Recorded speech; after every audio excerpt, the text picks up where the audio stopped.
So today I would like to make a video about how tips on living with a fistula. So I realized that people that are probably interested in these videos are people that are currently living with a fistula. And so I thought I would do a video specifically about that. So I lived with the fistula for 7.5 years, and the last few years were a lot better than the first few years. The first few years were hell, and that's why I wanted to make these videos, is because I want to do something that would help people not have to go through what I went through, because I feel like it was a lot of unnecessary suffering. So if you have just got a fistula, it's probably abscessing and draining and very painful. And I found that over time that happened less, but I also learned how to deal with it. So the first and most important thing for me was, if you have a bathtub, taking an actual bath. Or if you don't have a bathtub, or if you don't want to go through that whole, more involved process of having a bath, Sitz baths are, I think, the best thing that you can do. And it took me a long time to learn about Sitz baths, probably almost 2 years, because that's when I finally got medical treatment. So nobody told me about Sitz baths, and I think that that is so wrong.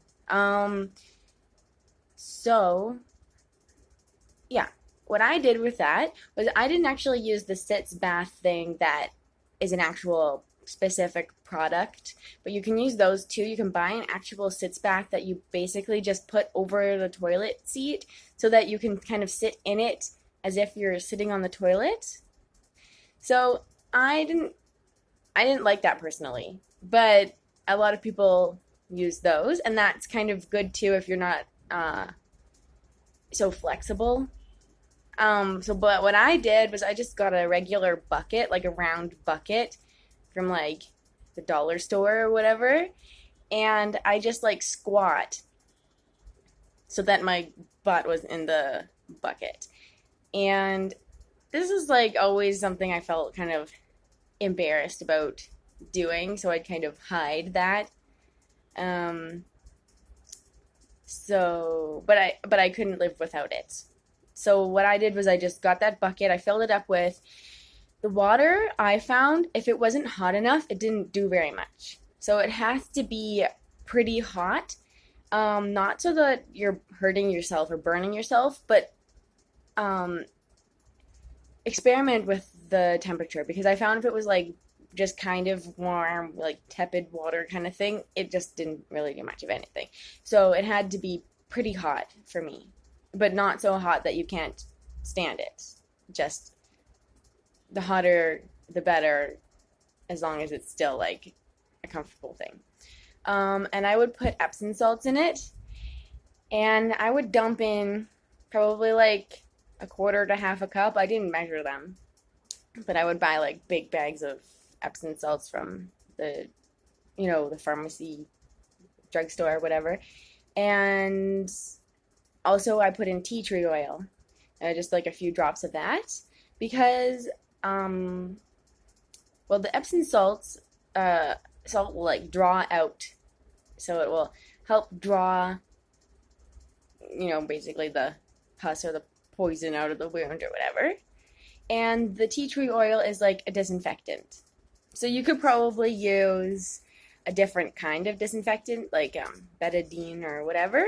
But I just had tea tree oil, and that's what I used. So that's the basic concept, is that you want it to be cleaning it. That's kind of the hot water. You want it to be drawing out the infection. That's the Epsom salts. And I'd say, if it's not doing much, maybe add a bit more. Like, I used a fair amount of Epsom salts, but like I said, I didn't measure them. And the tea tree oil was kind of to disinfect. I found that really helpful. And I found that, so if the fistula was feeling fine, I could probably go weeks by the end of it without doing that. But usually I did it every day.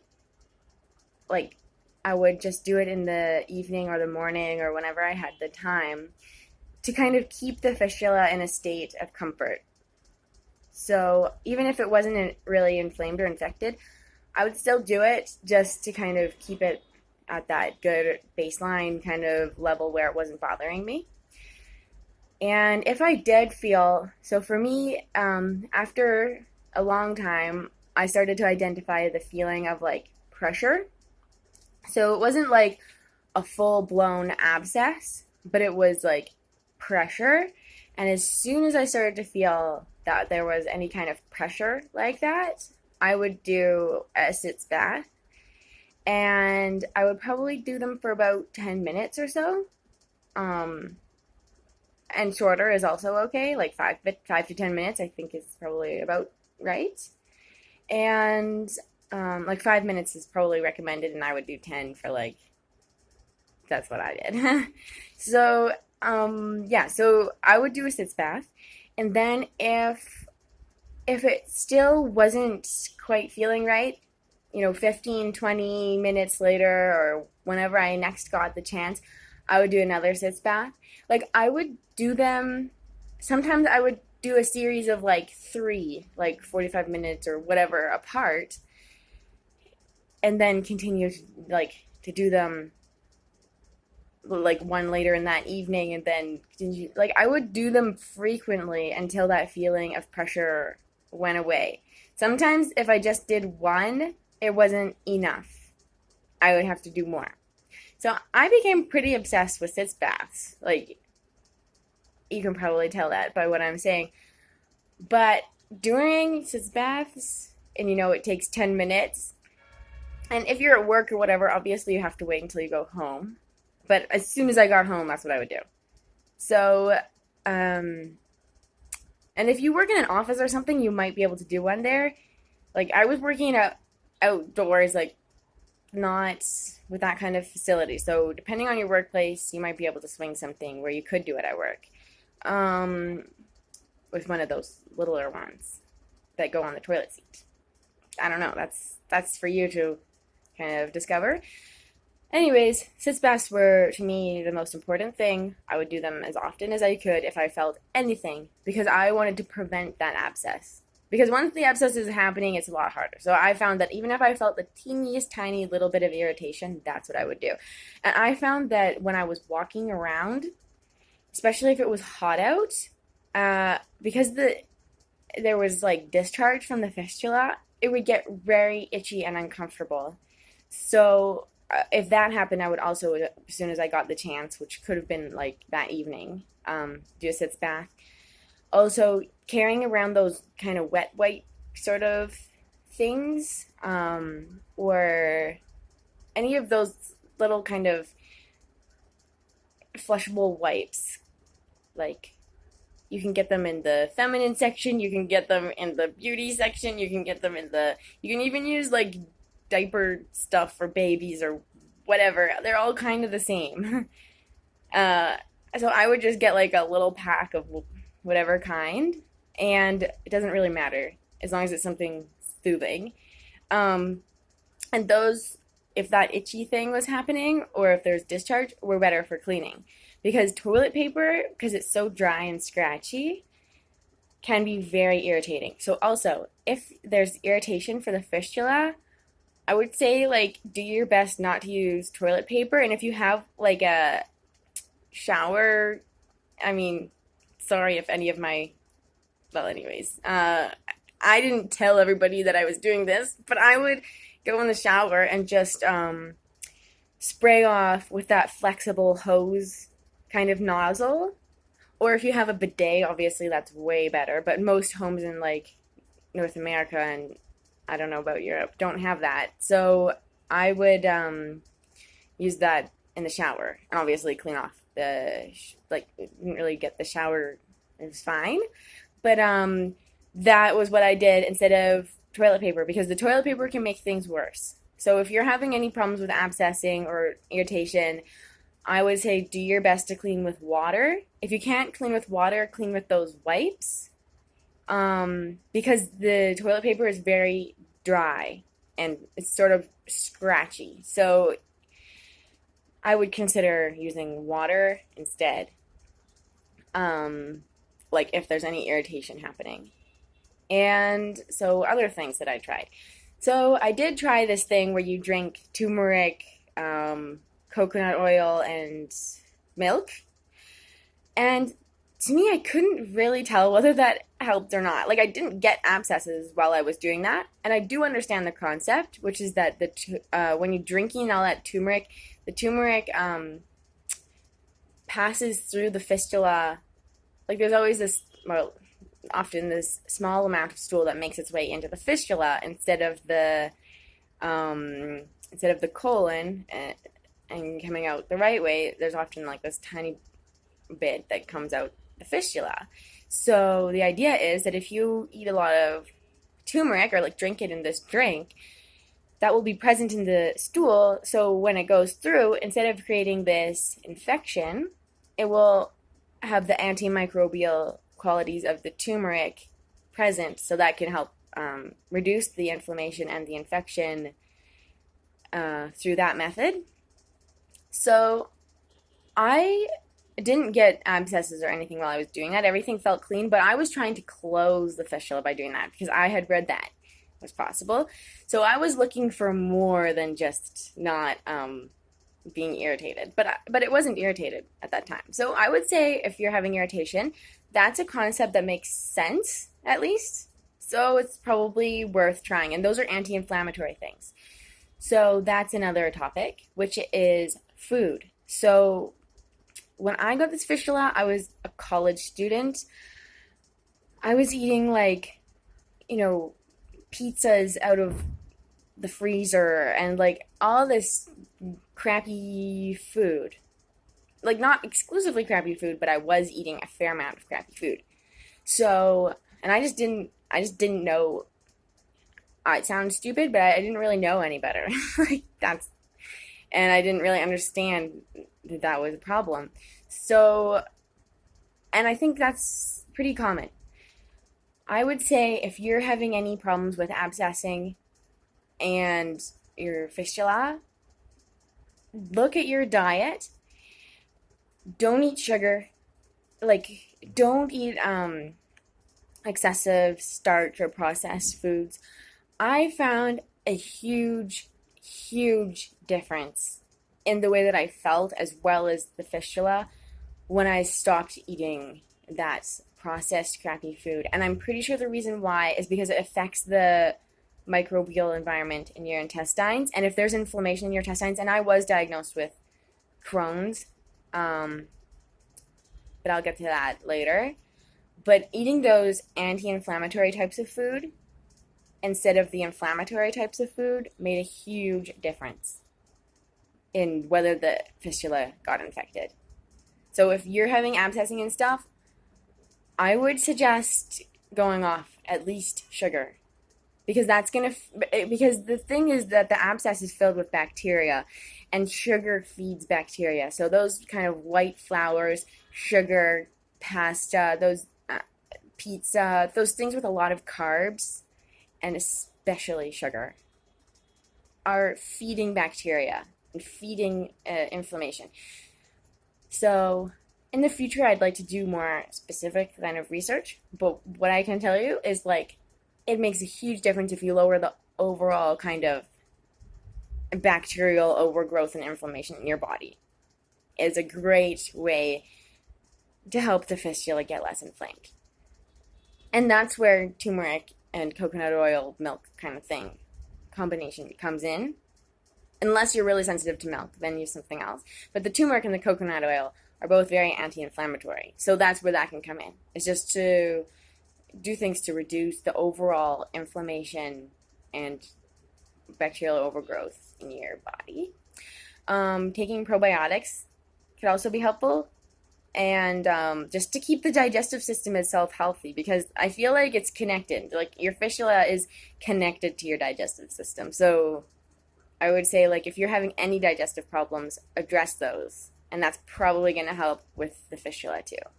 So that's what I found, at least, and I can only really speak from my experience.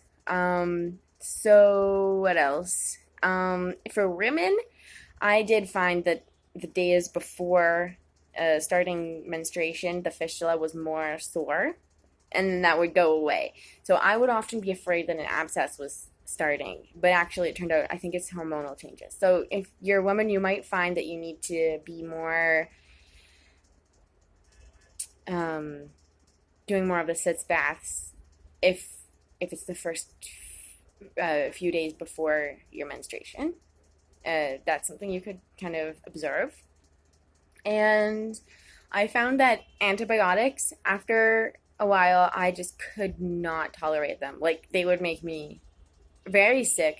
I'm pretty sure that's where the Crohn's diagnosis came from, was for those first 2 years where I wasn't treated, I was given so many antibiotics, like a lot of antibiotics. And I'm pretty sure that's what destroyed my digestive system, because the fistula, when it started, I had no problems with digestion. It was after that I was aware of. Like, I didn't have pain, I didn't have all this Crohn's type stuff. That was after all those antibiotics, which I was responding badly to. So instead of going to the doctor and getting antibiotics and just having the abscess come back like 4 days after that stopped, I decided to find other ways, and that's the turmeric stuff is antibiotic too. I found that oregano oil was really helpful. So I would take a few drops of oregano oil like a few times a day if I felt like there was something more significant going on. And that did help reduce the overall infection. So if you're having something that's like more mild and you're catching it, like paying attention and catching it a little bit more early, I would say to take that oregano oil instead of many courses of antibiotics, because that's going to save your digestive system. Like, sure, you're going to get temporary relief from the abscessing, and sometimes that is necessary. If you're having like a major abscess, I would say, you're just going to have to take them. Like, that is up for you to decide the severity and your doctors and whatever. Like, if you're having a major problem, like, go to the hospital. I'm talking about when you can feel it starting and you know that it's going to happen, but it hasn't quite gone to that full-blown stage. That's when, for me, I would start taking oregano oil multiple times a day, and that would head it off. So I didn't have to go through that absolute torture of having an abscess. So what I'm trying to tell you is, like, these things were things that worked for me to prevent getting them. So, it's kind of trying to head them off. So not eating inflammatory foods, doing frequent sitz baths, especially if you feel anything happening, and the oregano oil at the first sign of anything. And that's not going to hurt you, so it's okay to err on the side of caution with oregano oil. Like, there's no bad thing that's going to happen if you take oregano oil, except for that it kind of burns your throat. It's a strong taste, but in terms of your body, it's okay, and it doesn't build up antibiotic resistance either. So if you take it one day and you were wrong, it doesn't matter. You haven't hurt yourself at all. So you can err on the side of caution with oregano oil. That's okay. And generally looking after your digestive system as a whole. And I find that I continued as much as I possibly could with daily activities. I still walked. I couldn't always run if I had an abscess. I did a lot of yoga, and I did a lot of sort of meditation and yoga that focuses on that area and having like the awareness and control of the perineum, basically, like Mula Bandha. I don't know if I'm saying that right, but there's yoga exercises which focus on purifying that area, meditations that focus on purifying that area. And I do believe that your body and your mind are somehow connected, and that it's helpful to look at what emotions could be tied to a specific health problem. And I don't necessarily think it's going to fix the problem, but I feel like the more that I processed emotions, the less the fistula would bother me. So I found that it had a lot to do with anger and stuff like that. I mean, so I did my best to process emotionally what was going on in my life as well. And that's still an ongoing thing, and that's kind of a personal practice. But I did find it was helpful to sort of look at it in terms of emotions and do my best to kind of become more aware of why this might be manifesting in my life. But that is more something that I know that some people are accepting and interested in those kinds of ideas, and some people aren't. So that's for you to kind of explore if you choose. The other tips are more like pure physical tips. So yeah, and but part of processing emotionally is how depressing it can be to live with a fistula. Like, I felt so depressed. I felt very, like, my self-worth was affected and stuff like that. So I felt like, even though, there was this kind of thing of how to deal with pain, how to deal with the isolation of being in that much pain and nobody understanding that. Because that's something that a lot of people with fistulas experience too. They're like, oh, it's like a hemorrhoid, right? It's like a hemorrhoid. It's like, it's sort of like a hemorrhoid, but like, I don't see people with hemorrhoids suffering and living alone and like becoming so socially isolated over it. Like, I feel like I don't have a hemorrhoid, so I don't know what it's like. But I do feel like a fistula can really affect you psychologically, and be quite traumatic. And I felt that traumatic part of it was almost as hard as the physical part of it. So that's why I say, like, the meditation, the accepting was really important for me, because then I'd also get into this sort of victim thing where I'm like, oh, poor me, like, I lost. And I did. Like, between 19 and 21, I was, like, in serious pain. So I did kind of lose out on years that I hoped would be good, right? And then following that, like, I'm now 27 and only just coming to the end of this. So part of me is like, yeah, I lost out on a lot. But that is not, like, I learned a lot too, and I just have to accept that that's my life, right? Like, so I find that processing emotionally, processing anger, processing sadness, processing the grief over what you're going through and the isolation of what you're going through, I'd say that emotional processing through that experience is also going to be very important. So that's kind of what I've learned about living with a fistula. And generally the importance, just keep it clean, keep it whatever.